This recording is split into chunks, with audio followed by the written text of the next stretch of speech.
The air at the Longshot Ridge firing range tasted of burnt powder and smug superiority. It was a place built of concrete and steel, but fueled by testosterone and carbon fiber. Rifles that cost more than a decent used car sat in their foam-lined cases, their owners clad in tactical gear that had never seen a day of actual deployment. They spoke in a language of muzzle velocities, ballistic coefficients, and MOA. And in their world, Roy Brooks was a fossil. He stood at lane 7, a ghost from a bygone era. His rifle was a Winchester Model 70, its walnut stock dark with age and linseed oil, its blued steel worn to a soft gray at the carrying points. Perched atop it was a long, tubular unertl scope, an antique that drew snickers from the adjacent lanes. Roy himself was cut from the same old cloth, faded jeans, a simple flannel shirt, and a face mapped with the wrinkles of 80 hard-won years. He moved with a slow, deliberate economy that the younger shooters mistook for frailty. "Yo, check out Gramps over here," a voice cut through the rhythmic crack of gunfire. Brought his granddaddy's deer rifle out to play. The voice belonged to a young man named Kyle, though he preferred his online handle, K-Tac. He was the alpha of his particular pack, decked out in the latest multicam pattern, a shamrock wrapped fashionably around his neck despite the mild weather. His rifle was a marvel of modern engineering, an all-black chassis system with more rails and attachments than a freight train. He held his phone up, camera pointed squarely at Roy, a sneering grin plastered on his face. His two friends, equally geared up, chuckled on cue. Roy heard him. He heard all of them. He had spent a lifetime learning to filter out noise, to separate the signal from the static. The condescending laughter, the whispered jokes about his FUD gun, the pitying looks from other shooters, it was all just static. He paid it no mind. His world had compressed to the small space around him, the worn shooting mat, the solid weight of the rifle, the small leather-bound logbook where he noted the day's conditions in neat, practiced script. He laid a single, hand-loaded cartridge on the loading ramp. The brass was polished to a dull gleam, the bullet seated with perfect uniformity. He had loaded it himself that morning, just as he had loaded tens of thousands before it. The process was a ritual, a meditation. Weighing the powder, measuring the case, seating the projectile. It was an act of intimacy between a man and his tool. He slid the bolt home. The action was smooth, a well-oiled piece of mechanical poetry. It closed with a solid, satisfying click that spoke of pre-war American steel and craftsmanship. "Hey, old man!" Kyle shouted, his voice dripping with mock concern. "You need help with that thing? Looks complicated. No buttons, no batteries. How does it even work?" Roy didn't turn. He didn't acknowledge the question. His eyes were downrange, scanning the distant targets through his ancient scope. The glass wasn't as clear as the high-dollar optics in the next lane, but Roy knew how to read it. He knew how to interpret the subtle dance of mirage shimmering up from the earth, how to see the invisible currents of wind in the sway of a single blade of tall grass 1,000 yards away. His phone was a simple flip model for emergencies. His wind collar was the whisper of the breeze against his cheek. He settled his body onto the mat, the rifle finding its familiar home in the pocket of his shoulder. The worn leather of the sling creaked softly as he wrapped it around his arm, locking himself to the weapon until they were a single, stable unit. His breathing slowed, each exhale a measured release of tension. In, out. The world outside his scope began to fade away. The jeers of the young men became a distant buzz. The sharp reports of their rifles were nothing more than background ambience. From the observation tower, Range Safety Officer Dave Martinez watched the scene unfold with a growing sense of unease. A retired Marine gunnery sergeant, Dave had a finely tuned instinct for trouble, and an even finer one for spotting true shooters. He saw the pack of tactical peacocks led by K-Tac, and he saw the quiet old man they had chosen as their target. At first, he felt a surge of protective anger.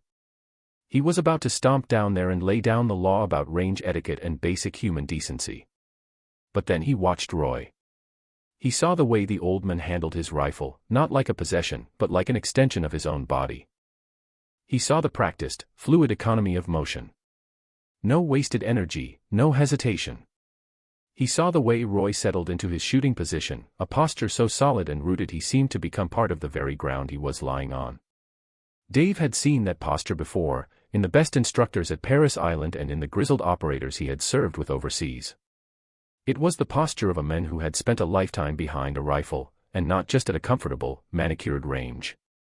Dave's curiosity piqued. He picked up his spotting scope and focused it on lane 7. He watched as Roy made his final preparations.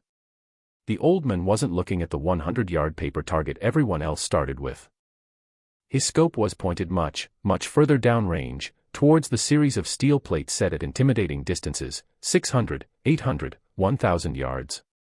Kyle and his crew were flinging lead at the 600-yard plate with their semi-automatic rifles, their rapid shots creating a sporadic pattern of hits and misses around the target. It was loud, impressive-looking, and ultimately, sloppy. Roy, meanwhile, was perfectly still. He lay there for a full minute, just breathing. Watching. Reading the invisible language of the wind. Dave saw the old man's finger move to the trigger. He watched him exhale, a long, slow stream of air, until his lungs were almost empty. In that moment of perfect respiratory pause, the rifle cracked. It was not the thunderous boom of the Magnum cartridges the young guns were using. It was a sharp, authoritative report that seemed to cut through the air with surgical precision. Dave swung his spotting scope to the 1,000-yard plate. For a second, he saw nothing. Then, he noticed the faintest tremor in the heavy steel, a slight shimmer in the paint at the exact center of the target. A small, dark mark appeared. A perfect bullseye. No way, Dave whispered to himself. He refocused, checking the clarity. It was there. A dead center hit. From a cold bore. With an 80-year-old rifle and a scope from the same era. He looked back at Roy. The old man was calmly working the bolt, ejecting the spent casing, which landed in a neat little pile right beside him. Another sign. Amateurs scattered their brass. Masters managed it. Down on the line, Kyle and his friends hadn't been watching the target. They were too busy laughing at the single, slow shot. "That's it, Gramps!" Kyle yelled. "One and done. You fall asleep." Roy ignored him. He chambered another round. He settled back into his position. Again, the stillness. The pause. The sharp crack of the rifle. Dave swung his scope back to the target. A second dark mark appeared, so close to the first that it was touching. He was creating a group. A tiny, ragged hole at 1,000 yards. This was not just good shooting. This was mastery. This was a level of skill Dave had only seen a handful of times in his entire career. This old man was no FUD. He was a ringer. A legend, hiding in plain sight. Kyle, however, was completely oblivious. He and his friends had finally decided to look through their own high-powered optics, expecting to see a clean miss. The joking died in their throats. "What the?" one of them muttered, fiddling with his focus knob. "Is that? Are those his hits?" Kyle stared through his scope, his jaw tight. He saw the two shots, a perfect double tap on the steel. It was a group tighter than anything he had ever shot, even on his best day, at half the distance. Rage and disbelief warred on his face. He had built his entire identity around being the best, the most operator guy at the range. And this old man, with his piece of junk rifle, was silently, effortlessly, and completely humiliating him. "That's a fluke," Kyle declared, his voice a little too loud. "Pure luck." The wind died down for a second. "Bet he can't do it again," as if in answer, Roy's rifle cracked a third time. Dave didn't even need his spotting scope. He heard the clear, ringing ping of the bullet striking the steel, a sound that traveled back across the range a few seconds after the shot. He looked through the lens anyway. The third shot had landed right on top of the first two, turning the small, ragged hole into a slightly larger one. It was a group that could be covered with a quarter. At 1,000 yards. A hush began to fall over the nearby shooting lanes. The other shooters, drawn by the commotion and the impossible accuracy, had stopped their own firing. They were all watching lane 7 now. They were watching the old man who lay on the ground, a silent rebuke to all their modern technology and tactical posturing. The atmosphere had shifted from mockery to a tense, confused silence. Roy worked his bolt, chambered a fourth round, and paused. He slowly lifted his head and, for the first time, looked directly at Kyle. His eyes were pale blue, clear and sharp, and they held no anger. No malice. They were simply the eyes of a craftsman appraising his work. Then he lowered his head, settled back behind the scope, and fired. Ping! The fourth shot joined the others, widening the single hole by a fraction of an inch. The campaign of harassment was over. It had been defeated not by an angry retort or an official complaint, but by 4 rounds of ammunition and a display of skill so profound it defied explanation. Kyle stood there, his face flushed with a mixture of fury and shame. His friends were silent, their phones now pointed at the ground. He had made himself the center of attention, and now he was the center of a public unmasking of his own inadequacy. He had to regain control. He had to reassert his dominance. His ego, fragile and overinflated, demanded it. He scanned the range, his eyes landing on the king of the mountain target, a new addition to the facility. It was a single, 18-inch steel plate set on a hill at the far end of the range's property. The distance was a staggering 1,760 yards. 1 mile. It was a challenge target, mostly for show. Hitting it required a custom-built Magnum rifle, a sophisticated optic system, and a handheld weather station. Even then, it was more luck than skill, a shot most people didn't even attempt. A wicked, desperate idea formed in Kyle's mind. "All right, hotshot," Kyle announced, his voice straining to sound casual. "Not bad for an old-timer. But let's see you try a real shot." He pointed dramatically towards the distant hill. "The mile target. Range is offering a lifetime membership and a $5,000 gift certificate to the pro shop for the first person to hit it." He was lying about the prize, of course. But it sounded good. It sounded impressive. "What's the matter, Gramps?" he taunted, his confidence returning. "That old pea-shooter of yours can't reach that far. The bullet probably drops to the ground before it gets halfway there." He let out a harsh laugh. "Tell you what. You try it. I'll even spot for you. Give you the wind calls and everything." The offer was a Trojan horse. He would deliberately give bad calls, ensuring the old man missed, blaming the failure on the ancient equipment and cementing his own narrative that the earlier shots were just flukes. A crowd was gathering now. Shooters from up and down the line had packed up their gear and were drifting over, drawn by the unfolding drama. This was the ultimate gauntlet. The impossible test. It was designed to publicly and definitively break the old man.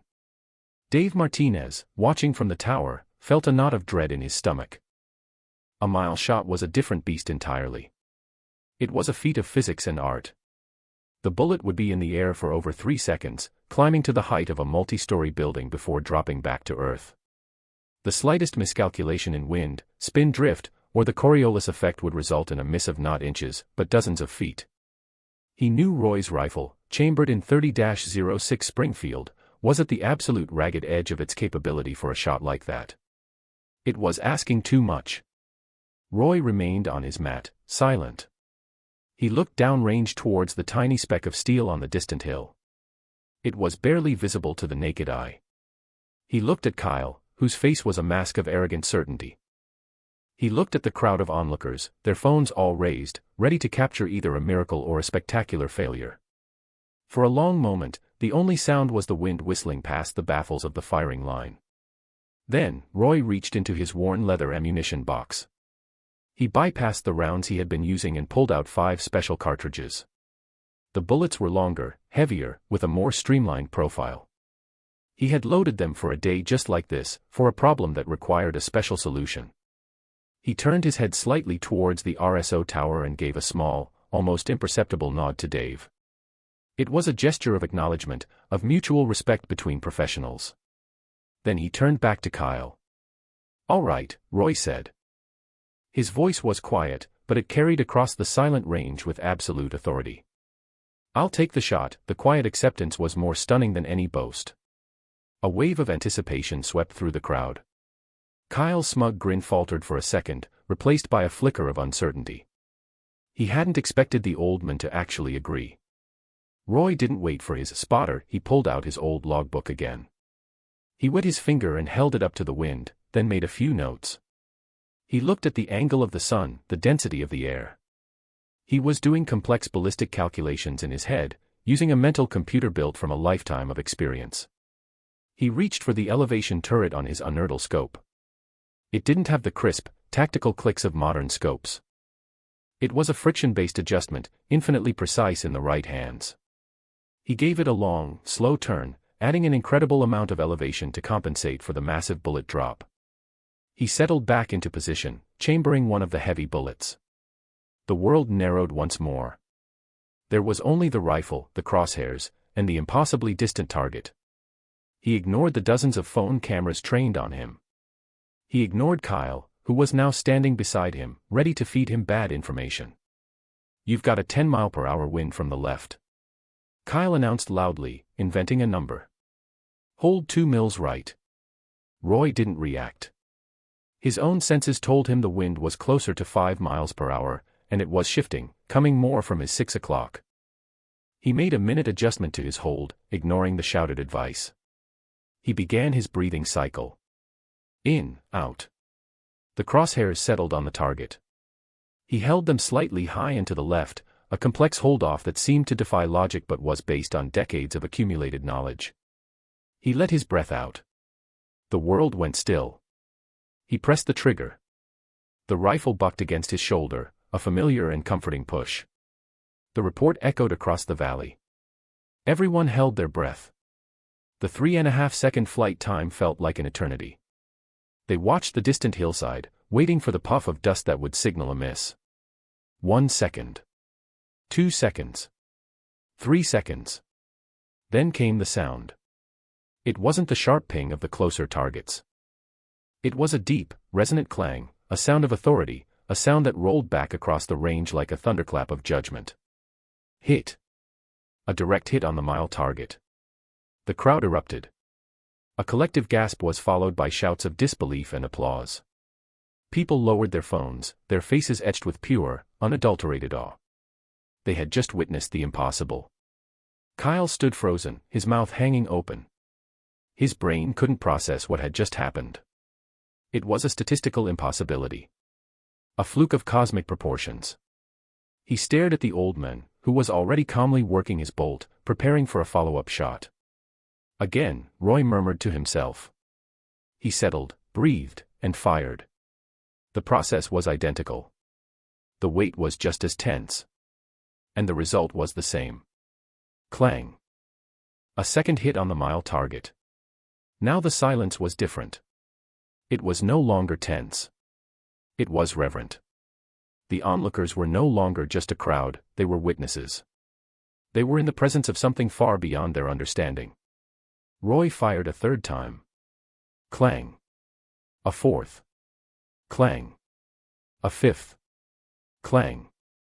5 shots, 5 hits on a mile target, a feat of marksmanship so extraordinary that it bordered on the supernatural.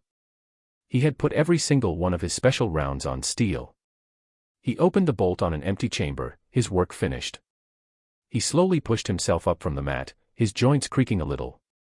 He looked at the rifle with a quiet affection, then began to pack his gear with the same deliberate pace he had started with. He was oblivious to the stunned silence he had created, to the dozens of people staring at him as if he were a visitor from another planet. It was at that moment that a black government SUV, dust kicking up from its tires, drove directly onto the grass behind the firing line.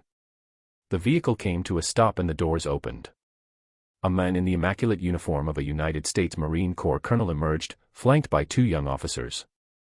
He was tall, imposing, with the kind of bearing that commanded instant respect. His eyes scanned the crowd, dismissing them, until they landed on the old man in the flannel shirt. The colonel's stern expression softened into one of profound respect. He walked directly towards Lane 7, his polished shoes crunching on the gravel. He came to a halt in front of Roy and executed a sharp salute.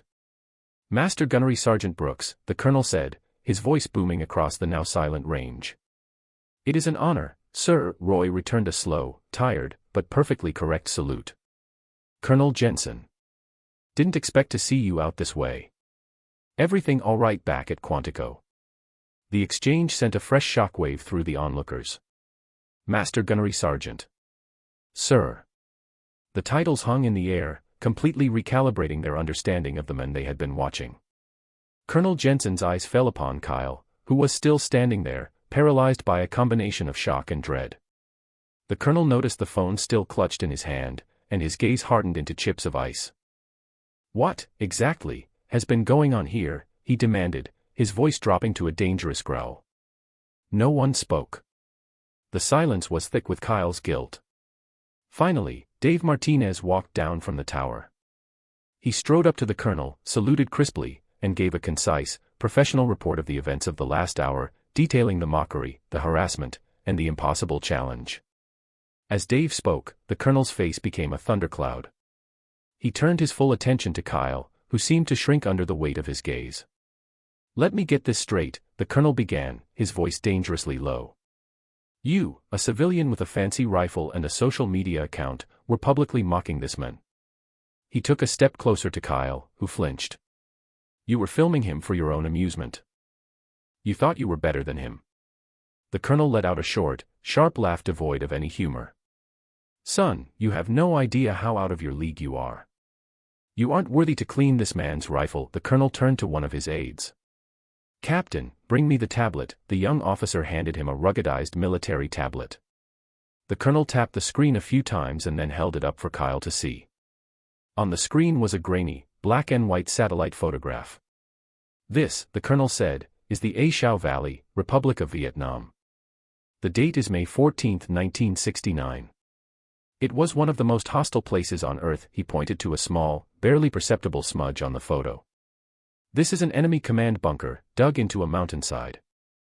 And this," he said, pointing to another speck nearly 2 inches away on the photo, "is a Marine Corps observation post. The distance between these 2 points is 2,475 yards. Nearly a mile and a half." He zoomed in on the image, which resolved into a tactical diagram showing wind direction, elevation, and a curved line representing a bullet's trajectory. "Our intelligence said there was a high-value target in that bunker. We couldn't get air support in, and an assault would have been suicide. So, they sent a 2-man sniper team. The spotter was a young lieutenant.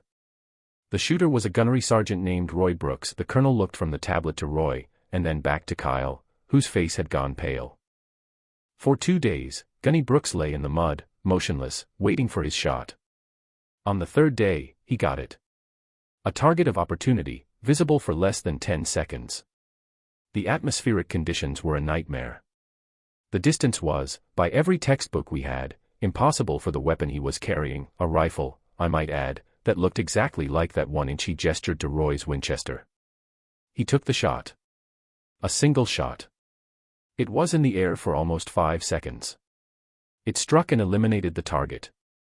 That shot destabilized the entire enemy command structure in the valley and saved the lives of an entire company of Marines who were scheduled to assault the position the next day. It is still taught at every sniper school in the free world as a case study in impossible perfection. They still study the data from that single round." He jabbed a finger at the tablet. "This man holds 7 confirmed long-distance records from that conflict. 7. All of them set with that rifle. None of them have ever been broken. He didn't have a computer, or a laser rangefinder, or a phone to record his own glory.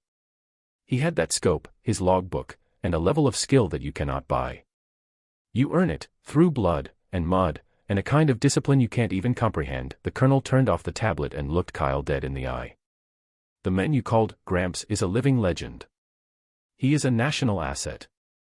And you treated him like a joke for your own pathetic amusement." The public condemnation was absolute and withering. Kyle stood there, stripped bare of his arrogance, exposed as the child he was. He opened his mouth to say something, an apology or an excuse, but the colonel cut him off. "I don't want to hear it," he snarled. "You and your friends will pack your things and leave this facility immediately. Your memberships are permanently revoked. Dave," he said, turning to the RSO, "make sure of it. And if I ever hear of you disrespecting a veteran again, I will personally see to it that you find it very difficult to purchase so much as a cap gun in this state." It was a total and utter rout. Without a word, Kyle and his friends turned and practically fled, gathering their expensive gear with clumsy, trembling hands. They didn't look back. Their humiliation was complete, their downfall swift and merciless. With the trash taken out, the atmosphere on the range transformed. The tension evaporated, replaced by a profound sense of awe. The colonel turned back to Roy, his demeanor once again respectful. "Roy, I apologize for that. The commandant sends his personal regards. He was hoping you might reconsider his offer to come to Quantico." The new generation of scout snipers. They need to hear it from you. They need to see that it's the men, not the equipment, that makes the difference. Roy finished packing his rifle into its simple canvas case. He looked at the colonel and a rare, small smile touched his lips. Tell the commandant I'll think about it. Might be nice to see the old grounds again. As the colonel and his aides prepared to leave, the other shooters, who had been watching from a respectful distance, began to approach. They were hesitant, like supplicants approaching an oracle. One of the younger men, who had been part of Kyle's group but had remained silent during the worst of the mockery, stepped forward. "Sir," he began, his voice filled with reverence. "Mr. Brooks, sir. I've never seen anything like that. That was incredible. I'm sorry for him." He gestured vaguely in the direction Kyle had fled. Roy looked at the young man, his pale blue eyes appraising him. He saw genuine remorse and an even more genuine curiosity. "It's all right, son," Roy said, his voice gentle. "Arrogance is a heavy burden. Sooner or later, everyone sets it down. Could you show me," the young man asked, his eagerness overriding his nervousness, "how you read the wind like that? Without any instruments? I have to know." Roy paused. He looked at the faces of the other shooters gathering around him. He saw the same question in all their eyes. For 50 years, his skills had been a private thing, a tool he used in the service of his country and then put away. He had never sought recognition. He had never wanted a student. But now, looking at these young, eager faces, he saw not an audience, but a legacy. He gave a slow nod. "All right," he said. "Unpack your gear. The first lesson is free. It's about listening. The wind has a voice. You just have to be quiet enough to hear it." A new order had been established on the range. The loud, arrogant posturing was gone, replaced by the quiet humility of true learning. Colonel Jensen watched for a moment, a satisfied smile on his face, before getting into his vehicle. Justice had been served. A legend had been honored. And a master had, at last, found his apprentices. The final image was of Roy Brooks, the quiet professional, leaning against the bench, his old rifle at his side, surrounded by a new generation, finally ready to listen.